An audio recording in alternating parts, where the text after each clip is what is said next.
কিছুদিন আগে ফেসবুকে দেখলাম গুলশানের আনস্যাটিসফাইং আন্টিদের কিছু ভিডিও ভাইরাল হয়েছে, যে রাস্তার পাশে গিয়ে দাঁড়ালেই নাকি আনস্যাটিসফাইং আন্টিদের দেখা মিলে। তো আজকে আমরাও গিয়েছিলাম গুলশানে একটু কাজে। গুলশানে যেহেতু আসলামই, তো ভাবলাম এক কাজে দুই কাজ হয়ে যাক।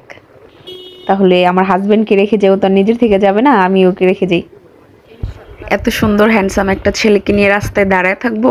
তোরে নিয়ে আর আমি রাস্তায় দাঁড়ায় ছিলাম না, ওরা আমি সরাসরি নিয়ে গেছি গুলশান আন্টিদের বাসায়। দেখে আন্টি ওকে দেখে কি বলে আর হচ্ছে শুভ কি বলে। আজকে আপনারে রাইখা যাব কই আনস্যাটিসফাইং আন্টিদের কাছে, যদি পাই আপনারে ভাড়া দিয়ে যাবো আজকে। এটা চক্কর দেই, চলো পামুই।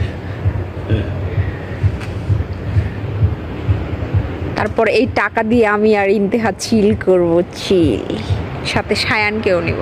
আমিও তো চিল করব। আমিও তো আন্টির লাগে চিল। আপনি আন্টির সাথে কি করবেন এটা ওটা তো যাই না, আমার লাভ নাই, কিন্তু আমরা টাকা দিয়ে ঠিকই ইয়া করবো, চিল করবো।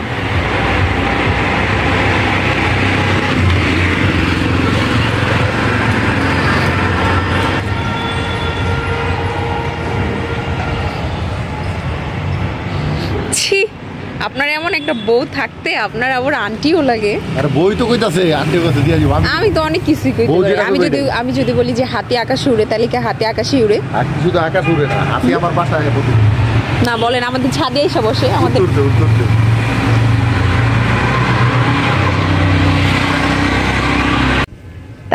তারপর আর কি হাজবেন্ডকে রেখে চলে আসলাম আনস্যাটিসফাইং আন্টিদের কাছে। তারপর মনটা এত খারাপ ছিল যে আমি হাতির জেল দিয়ে যখন বাসায় আসতেছিলাম নেমে পড়লাম একটু মুড়ি খেতে। যদি মুড়ি খেতে খেতে একটু মনটা আমার শান্ত হয়ে যায়, একটু যদি ভালো লাগে, তাই নামলাম আমার থেকে মুড়ি খেতে। মুড়ি খেলাম আর হচ্ছে এই গুটি গরম মাখাটা খেলাম।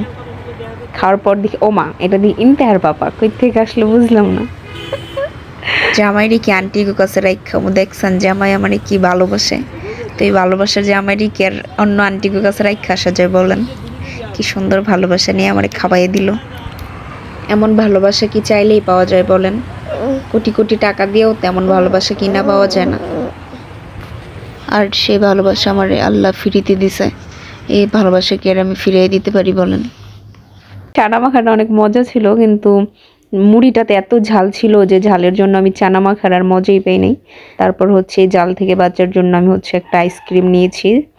পানি খাইতে পারতাম, কিন্তু আইসক্রিমটা খাইতে ইচ্ছে করছিল, মনে হইতেছিল জালটা কমে যাবে।